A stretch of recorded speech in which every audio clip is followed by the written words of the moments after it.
حدثنا يحيى بن قزعة قال حدثنا إبراهيم بن سعد عن الزهري عن هند بنت الحارث عن أم سلمة رضي الله عنها قالت: كان رسول الله صلى الله عليه وسلم إذا سلم قام النساء حين يقضي تسليمه ويمكث هو في مقامه يسيرا قبل أن يقوم. قال: نرى والله أعلم أن ذلك كان لكي ينصرف النساء قبل أن يدركهن الرجال।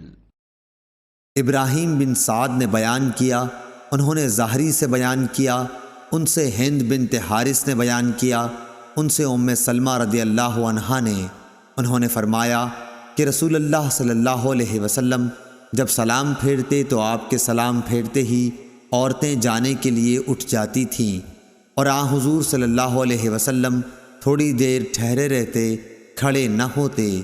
ज़ाहरी ने कहा कि हम ये समझते हैं कि आगे अल्लाह जाने ये इसलिए था ताकि औरतें मर्दों से पहले निकल जाएं। सही बुखारी हदीस नंबर 870।